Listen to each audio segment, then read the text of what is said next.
Welcome back. Bulletin का आगाज करें और आपको बताएं कि डीपीओ अटक सरदार गयास गिल कहते हैं कि पीटीआई एहतजाज में शामिल लोग इंतहाई तरबियत याफ्ता थे। अस्करी स्क्वाड की सलाहियत एलीट कमांडो से 3 गुना ज्यादा थी। 20 से 25 मिनट में पहाड़ों पर चढ़ रहे थे। उन्होंने गाजी बरोथा पर जहाजी साइज के पंखों से पुलिस पर आंसू गैस चलाई। ब्राजील से इंपोर्ट किए गए शेल हमारे पास मौजूद शेल से ज्यादा मौसर।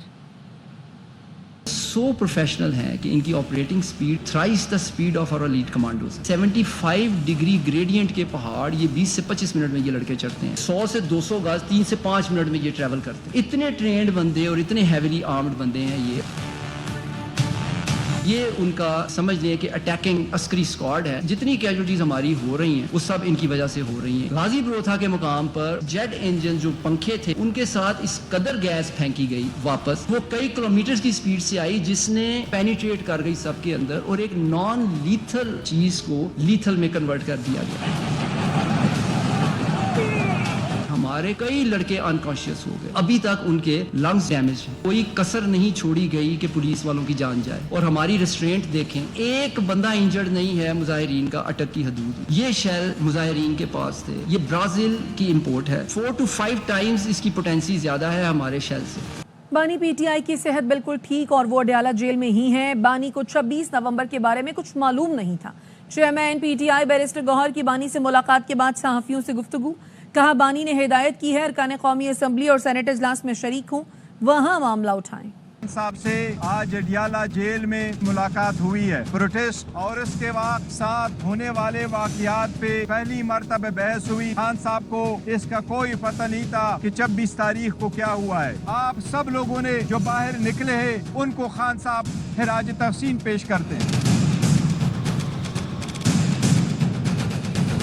खान साहब सारी क़ियादत पे एतमाद करते हैं। इसके साथ ही खान साहब का पैगाम यही है कि आप कौमी असम्बली की इजलास को रिक्विजिशन करो, सेनेट में भी इजलास रिक्विजिशन करना है, ईवानों में ये बात आपने उठानी है। नेक्स्ट लाए अमल खान साहब बाद में ऐलान करेंगे। खान साहब के बारे में जो खबरें चला रही थी उनके सेहत के बारे में या ये कि वो अडयाला जेल में नहीं थे, वो भी सारी खबरें गलत है। मुल्की हालात का अंदाजा लगा लें, ऑपोजिशन लीडर पर मोटरसाइकिल चोरी का पर्चा काट दिया गया।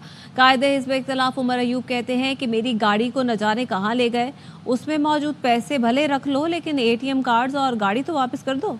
पीटीआई कोई अस्करी जमात नहीं, बानी की रिहाई तक पुरअमन जद्दोजहद जारी रहेगी। एकदम ज़रीफ़ी की बात यह है 3 मोटरसाइकिल चोरी के पर्चों में मुझे मुलव्वस किया है। मेरी 2 गाड़ियां और 4 स्टाफ के मेंबरान को अगवा हुए थे। स्टाफ मेंबर जो हैं वो तो परसों बरामद हुए सेक्रेटेरिएट थाना इस्लामाबाद, और गाड़ियां जो हैं अभी तक गुम है। मेरा 1 लाख रुपए उस गाड़ी में मौजूद था। बटवा था, 2 चेक बुक्स थी, क्रेडिट कार्ड और ATM तक उतारा। वो पैसे रखने 1 लाख रुपए, मैं 10-20 हज़ार रुपए उसके ऊपर आपको दे दूंगा भाई, और वो मेहरबानी करके वो वापस दे दें बटवा और ATM कार्ड और वो गाड़ियां। अली अमीन खान गंडापुर साहब ने वाज़े तौर पे बार बार ये बात कही है। ये धरना ऑन गोइंग है। हम लोग कोई मिलिटेंट ऑर्गेनाइजेशन नहीं है। हमें एक्सेस दी जाए अपने महबूब कायद वज़ीर आज़म इमरान खान साहब से। उनको फोर्सफुली बगैर किसी चार्ज के अडयाला जेल में रखा हुआ है। पीटीआई अपनी बुज़दिली और नाकामी छुपाने के लिए लाशों और बानी की सेहत का बयानिया बना रही है। मुस्लिम लीग नून के रहनुमा दलाल चौधरी कहते हैं कि कैसी गोलियां थी जो पीटीआई की किसी रुकने असेंबली या ओहदेदार को नहीं लगी। इस्लामाबाद में बगावत पर जो हुआ वो सिर्फ ट्रेलर था। ये समझते हैं इस पर कार्रवाई नहीं होगी तो ये इनकी भूल है। कैसी गोलियां थी, इनके किसी MP MNA को नहीं लगी। जिन लोगों को लगी वो आज के दिन तक नहीं मिल रहे। जिसकी वीडियो और तस्वीर लगाते हैं कुछ दिन बाद उसके घर वाले या वो खुद तब्दील करता है। पूरी PTI बुशरा बीबी इमरान खान के किए गए काम है उनकी सफाइयां देती है। बुजदार को लगाना हो, पिंकी और गोगी का गठजोड़ हो, उस वक्त उसकी सफाइयां देते थे। कोरोना एजेंसी में सैकड़ों लोग शहीद हो गए। क्या वो इंसान नहीं? खारिज के खिलाफ लड़ने वाले सिक्योरिटी फोर्सेज वाले, उनकी लाशें नजर नहीं आती? वजीर आला हाउस भगौड़ा हाउस बना हुआ, हर इश्तेहारी, हर फिसादी, हर भगौड़ा वजीर आला KP के घर में मौजूद होता है। सब्र की भी कोई इंतहा है। जो इन्होंने रियासत के खिलाफ एक बगावत और चढ़ाई की, उनके साथ जो हुआ वो एक ट्रेलर था। अगर ये समझते हैं इस पे कार्रवाई नहीं हो तो ये इनकी गलत फहमी है। 24 नवंबर के एहतजाज के बाद बानी पीटीआई और तहरीक इंसाफ की क़यादत के लिए मुश्किलात बढ़ने लगी। इस्लामाबाद पुलिस ने डी चौक एहतजाज पर बानी पीटीआई के वारंट गिरफ्तारी हासिल कर लिए। बुशरा बीबी, बैरिस्टर गौहर, शुएब शाहीन, अली बुखारी, आमिर मुगल के वारंट गिरफ्तारी भी जारी। बानी पीटीआई के मजीद 7 मुकदमात में गिरफ्तारी डाल दी गई। अदालत ने 14 रोज़ा जुडिशल रिमांड मंजूर कर लिया। अडयाला जेल में समाअत के दौरान इंसदाद दहशतगर्दी की खुसूसी अदालत ने थाना न्यू टाउन के मुकदमे में भी 14 रोजा जुडिशल रिमांड मंजूर कर लिया। पीटीआई ने जीएचक्यू हमला केस में अदालत के दायरा इख्तियार पर सवाल उठा दिया। वकील बाबर आवान कहते हैं एटीसी सेक्शन 23 के तहत केस इस अदालत के दायरा इख्तियार में नहीं आता। तमाम केसेस के बावजूद बानी पीटीआई माइनस नहीं होंगे। जिस दिन बानी कहेंगे तहरीक इंसाफ फिर डी चौक पहुंचकर दिखाएगी। पास इख्तियार समाअत नहीं है और उसके लिए सेक्शन 23 है इंसदाद दहशतगर्दी एक्ट का, उसका हमने हवाला दिया। बरी करने की जो दरखास्तें उनका फैसला आप बाद में करें, उसके बाद आप फर्जी जुर्म आयद करें। और ये जितने भी मुकदमे हैं कि इनकी वजह से इमरान खान कभी माइनस नहीं होगा। इमरान खान ना टूटेगा, ना कमज़ोर होगा, ना डील मांगेगा, ना ढील मांगेगा। जिस दिन इमरान खान कहेगा उस दिन पाकिस्तान तहरीक इंसाफ फिर आपको डी चौक पहुँच कर दिखा देगा। नए केसेस थे उनमें पेश किया, एटीसी वाली जगह पे उन्होंने नहीं पेश किया। तहरीक इंसाफ के वकीला की जानिब से जीएचक्यू हमला केस को तूल दिया जा रहा है। Special public prosecutor Naveed Malik का कहना है जीएचक्यू पर हमले की सीसीटीवी समेत तमाम दस्तावेजी सबूत मौजूद हैं। कोई नहीं कह सकता जीएचक्यू पर हमला नहीं हुआ। प्रोसिक्यूशन के पास काफ़ी एविडेंस है। आदमी ये नहीं कह सकता कि जीएचक्यू पे हमला नहीं हुआ। जीएचक्यू पे हमला हुआ की फुटेज मौजूद है, उसके चश्मदीद गवाहान मौजूद है। आप अगर कहते हैं कि इस मुकदमे में बेगुनाह है, आप अपने आप को बेगुनाह साबित करें। आप इस मुकदमे को क्यों तूल देते हैं? एविडेंस कराएं, चार्ज फ्रेम होने दें, मुकदमे को आगे चलने दें। मुकदमे को आगे चलने नहीं दिया जा रहा और इसमें डिलेइंग टैक्टिक्स इस्तेमाल की जा रही है। अब सेक्शन 23 की एप्लीकेशन देना कुछ समझ से बालातर है। बानी पीटीआई से पसे पर्दा मामला चलने का दावा। जेयूआई रहनुमा हाफिज हमदुल्ला कहते हैं बानी पीटीआई से बैकडोर मामला चल रहे हैं। मामला 9 मई पर अटका हुआ है। ARY से गुफ्तगू में हाफिज हमदुल्ला ने कहा बानी पीटीआई मुल्क से बाहर जाने के लिए तैयार नहीं। ये नामुमकिन नहीं कि बानी पीटीआई से कोई ब्रेक थ्रू हो जाए। इमरान खान के साथ बार बार राबिते हुए, लेकिन मेरी जो मालूमात है एक बात पर मामला अटकी हुई है, वो ये कि इमरान खान से डिमांड ये किया जा रहा है कि आप 9 मई पर पूरी कौम से माफी मांगें। उनका मौक़िफ़ ये है 9 मई मैंने किया, शवाहद सामने लेके आए, फिर बात करें। बाहर जाने के लिए इमरान खान तैयार नहीं है। इजलिस में मुझे कहा गया कि इमरान खान से हम बात करते हैं, लेकिन वो बात मानने के लिए तैयार नहीं। वो फ़ौरन बात करते हैं कि मुल्क में इलेक्शन, हम कैसे इलेक्शन करा है, 1 साल भी नहीं हुआ है। मियाँ साहब ने 8 फरवरी के इलेक्शन में PMLN ने, पीपल्स पार्टी ने, इन तमाम पार्टियों ने वही कुछ किया जो वो करना नहीं चाहते थे। हुकूमत है नहीं इनकी, अभी इसको मैं हुकूमत तस्लीम ही नहीं करता, इसकी मैंडेट को तस्लीम ही नहीं करता। हुकूमत किसी और की है, ये पार्लियामेंट भी कंट्रोलर रबड़ स्टम्प है। इसलिए अगर ये हुकूमत मुद्दत पूरी कर ले, ये पाकिस्तान के लिए तबाही और बर्बादी का सामान तो हो सकता है। और पीपल्स पार्टी का पानी के तनाज़ात पर विफाक से जारहाना अंदाज अपनाने का फैसला। बिलावल भुट्टो की ज़ेर सदारत इस्लामाबाद में पार्टी की आला सतह इजलास में हिकमत अमली तैयार। पीपल्स पार्टी का कहना है वफाकी हुकूमत वादों पर अमल दरामद में मुसलसल नाकाम हुई है। बिलावल भुट्टो ने कमेटी के अरकान को सियासी जमातों से राब्ते की भी हिदायत की और कहा कि जिन मामलों पर सियासी इत्तेफाक राय कायम किया जा सकता है वो बताया जाए। इजलास में बिलावल भुट्टो ने ज़राई और डिजिटल मईशत को दरपेश चैलेंजेस पर पार्टी रहनुमा से राय ली। सैलाब मुतासरीन की बहाली का जायजा और विफाक के वादों पर तबसरा किया। वापस आएंगे इस ब्रेक के बाद, हमारे साथ रहिए। वज़ीर आज़म शहबाज शरीफ वफाकी काबीना के इजलास में गुफ्तगू कर रहे हैं। 2018 में मियां मोहम्मद नवाज शरीफ के दौर में वो 3.5% थी। अल्हम्दुलिल्लाह इस महीने में ये 4.9% पहुंची है। ये अल्लाह ताला का बड़ा एहसान है। It is beyond imagination. तो अल्लाह ताला का जितना भी शुक्र अदा किया जाए कम है, क्योंकि इन्फ्लेशन वाहिद वो टूल है जो कि गरीब आदमी की गुर्बत में मज़ीद इजाफ़ा करता है या आसूदगी लेके आता है। तो अल्हम्दुलिल्लाह ये एक रिकॉर्ड 70 माह बाद ये एक कमी आई है। तो खुदा ताला के फज़ल करम से इससे मज़ीद मुल्क के अंदर आम आदमी, गरीब आदमी का बोझ कम होगा। और उम्मीद की जानी चाहिए कि अगला जब स्टेट बैंक का जब उनकी मीटिंग होगी तो उसमें पॉलिसी रेट जो है इन्फ्लेशन और कम होने से मज़ीद उसमें बेहतरी के इम्कानात। हमारे लिए फ़ैसला तो स्टेट बैंक ने करना है, تو یہ میں چاہتا تھا کہ پچھلے دنوں جو دھرنوں نے جو ملک میں ایک ہیجانی کیفیت پیدا کر دی تھی اور ملک کے اندر اور خاص طور پر اسلام آباد میں ایک ہر طرف افراتفری کا سامان تھا، توڑ پھوڑ کر رہے تھے اور پولیس والا شہید ہوا، رینجرز کے وہ شہید ہوئے، درجنوں زخمی ہوئے، اور ملک کی جو انہوں نے بےعزتی انہوں نے کروائی اپنے ان انتہائی غلط اور غیر قانونی ہتھ کنڈوں سے، ایک دن کے اندر اسٹاک ایکسچینج 3,500 پوائنٹس نیچے آگے گرا.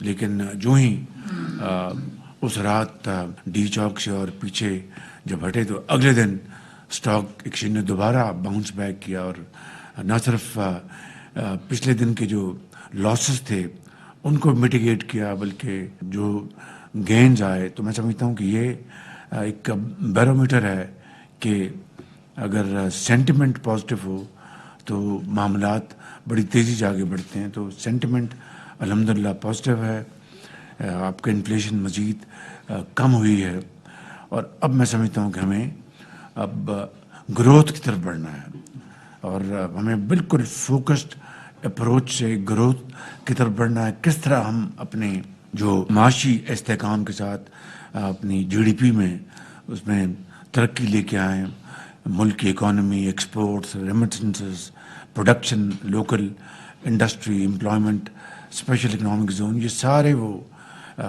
بڑے امپورٹنٹ یہ اہداف ہیں جس کے اوپر ہمیں بڑی عرق ریزی سے اور اب محنت سے کام کرنا چاہیے. میں سمجھتا ہوں کہ یہ ایک ٹیم ورک ہے. الحمدللہ اگر یہ مزید کمی آئی ہے تو اللہ تعالیٰ کا خاص اس کی کمال مہربانی اور ٹیم ورک کا نتیجہ ہے جو میں ہمیشہ کہتا ہوں. تو اس کی ثمرات انشاءاللہ آئندہ آنے والے دنوں اور مہینوں میں بڑے مثبت ہوں گے. دوسری طرف یقیناً جو پچھلے سال کے مقابلے میں تو ہماری کلیکشن زیادہ ہے، اس میں اب کوئی شک کی گنجائش نہیں رہنی چاہیے کہ شارٹ ٹرم میں انفورسمنٹ ہی وہ واحد ٹول ہے جس سے کہ ہم اپنی ریونیو کلیکشن کر سکتے ہیں امپروو. میں آپ کو مثال دے رہا ہوں کہ ابھی چینی کی ہم نے اس جو سال ختم ہوا ہے تقریباً 7,90,000 ہم نے الاؤ کی ہے، اور وہ بھی بڑے احتیاط کے ساتھ، بڑے غور کے ساتھ کہ اس کی قیمت نہ بڑھ جائے. مجھے اس کا بہت زیادہ اس کی فکر تھی. وہ الحمدللہ نہ صرف قیمت نہیں بڑھی لوکل مارکیٹ میں بلکہ کمپیریٹیولی نیچے گئی ہے، اور ایکسپورٹ بھی الحمدللہ ہماری ہوئی ہیں. اور میں سمجھتا ہوں کہ یہ جو ہدف ہے 6-7 لاکھ ٹن کا جو سال جو ختم ہو رہا ہے چینی کا کرشنگ، میں اس حوالے سے بات کر رہا ہوں نومبر ٹو نومبر. تو اس سے میرا خیال تقریباً اندازہ ہے، بتائیں کہ بہتر فائنانس منسٹر $500 بلین تو کہیں نہیں گیا. آپ کو $500 ملین آپ کو آ جائے گا. ہماری جو ارننگز ہے فارن ایکسچینج کی، اور دوسری طرف قیمت بھی اب وہ نہیں بڑھنے پائی. جو وہ بات بتانا چاہتا تھا کہ مارکیٹ میں چینی کی قیمتیں خالی اس وجہ سے کم نہیں رہیں، سمگلنگ جو ہے افغانستان کی وہ زیرو ہو گئی، زیرو سمگلنگ. تو یہ ہے وہ فیکٹر کہ وہ زیرو سمگلنگ ہے. آپ وہ جو اگر لیٹ سے سمگل ہو جاتا 4 لاکھ ٹن 5 لاکھ ٹن جو کہ ماضی میں کئی سالوں دہائیوں میں ہوتا رہا، تو وہ آپ کے پاس اویلیبل نہ ہوتا جو کہ آپ ایکسپورٹ کر پاتے. وہ سمگلنگ زیرو ہو گئی اور یہ آپ کے پاس سرپلس آپ کو مل گیا جو آپ نے ایکسپورٹ کر دی اور کر رہے ہیں. This is how nations are built. میں نے یہ مثال اس لیے دی ہے کہ یہی حال اسی طریقے سے ایف بی آر کو اپنا کرنا ہوگا. لیکن یہ بات ذہن میں رہنی چاہیے کہ سمگلنگ روٹین کی سپرویژن سے سمگلنگ ختم نہیں ہوئی. یہ میں آپ کو بتا رہا ہوں، ورنہ رینجرز بھی ہیں وہاں پر، آئی بی بھی ہے وہاں پر، ساری فورسز ہیں. یہ سمگلنگ ختم ہوئی ہے آرمی کی مکمل گرفت سے.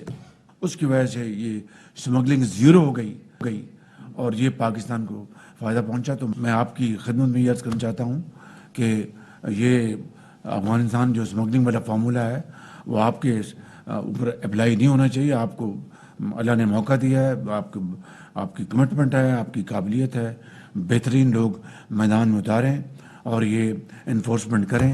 یہ کھربوں روپے آپ کے مل گئے. I think everything will turn around. Khawaja Asif صاحب کو دل کی گہرائیوں سے مبارکباد پیش کرتا ہوں اور ان کی ایویشن کی ٹیم کو کہ جو یورپین یونین سے جو ان کو سرٹیفکیٹ ملا ہے وہ اپنا پرمیشن دوبارہ ملی ہے. دیکھیے کتنا قوم کو کتنا نقصان پہنچا ہے. یعنی وہ گھاؤ لگا ہے جس کا آپ سوچ بھی نہیں سکتے کہ ایک اسمبلی میں ایک منچلے وزیر نے کھڑے ہو کے یہ کہا کہ یہ جعلی یہ پائلٹس ہیں ان کی ڈگریاں جعلی ہیں اور اس کے بعد ریسٹ از ہسٹری. آپ کو اربوں ڈالر کا نقصان پہنچا آپ کو اسی ایک پوائنٹ کے اوپر. اور I am probably not wrong in my assessment کہ اگر یہ جو پی آئی کی جو بلڈنگ کے پروسیس میں اور اگر کوئی ویک پوائنٹ تھے تو یہ بھی ایک آنسر تھا کہ بھئی یہ ہمارے روٹ سارے چوکڈ ہیں, اگر لے لیا تو فلائی کہاں سے کریں گے. تو میں سمجھتا ہوں کہ کتنا نقصان پہنچا اور کتنی تردد کے بعد محنت کے بعد یہ اللہ تعالیٰ نے موقع دیا. اس کی بھی میں خواجہ آصف صاحب کو اور farmer minister aviation Khawaja Saad الفی کو میں مبارکباد پیش کرتا ہوں. ڈاؤن سر بھی مبارکباد پیش کرتے ہیں اور میں دل کی اتھاہ گہرائیوں سے کیبنٹ کو اور پاکستان کے عوام کو اور اتحادی جماعتیں کے ان کے لیڈرز کو تمام فردن ممبرز کو میں مبارکباد پیش کرنا چاہتا ہوں. پاکستان کے 24 کروڑ عوام کو مبارکباد پیش کرتا ہوں کہ یہ بہت بڑی اچیومنٹ ہے. تو خواجہ صاحب آپ کا بہت شکریہ. تو thank you very much, well done and a big hand to Khawaja Sahib. وزیر اعظم شہباز شریف وفاقی کابینہ کے اجلاس میں گفتگو کر رہے تھے. ان کا کہنا تھا کہ الحمدللہ مہنگائی کا کم ترین سطح پر آنا پاکستانیوں کے لیے اچھی خبر ہے. واپس آئیں گے اس بریک کے بعد, ہمارے ساتھ رہیے. بریک کے بعد خوش آمدید. بحریہ ٹاؤن کراچی کی جانب سے متحدہ عرب امارات کے 53ویں یوم آزادی کا جشن منایا جا رہا ہے. ڈانسنگ فاؤنٹین پر خصوصی اماراتی دھنوں پر دلکش شو پیش کیے گئے. جشن کا مقصد پاکستان اور متحدہ عرب امارات کے درمیان ثقافتی اور معاشی تعلقات کو سراہنا اور فروغ دینا ہے. بحریہ ٹاؤن کراچی کے داخلی راستے کو پاکستان اور یو اے ای کے پرچموں سے سجایا گیا. جناح ایونیو کی عمارت پر تہنیتی پیغامات ڈسپلے کیے گئے. 29 نومبر کو شروع ہونے والا جشن آج رات تک جاری رہے گا. تقریب کو متحدہ عرب امارات, عمان, کویت, قطر, بحرین اور سعودی عرب کے سفارتکاروں کی شرکت نے یادگار بنایا. دونوں ممالک کے پرچم لہرائے گئے, قومی ترانے پیش کیے گئے. تقریب کا اختتام کیک کٹنگ اور پرتکلف عشائیے پر ہوا. مہمانوں نے بحریہ ٹاؤن مینجمنٹ کی مہمان نوازی کو بے حد سراہا. نیوز بلیٹن سے فی الحال اتنا ہی. دیکھتے رہیے ARY نیوز.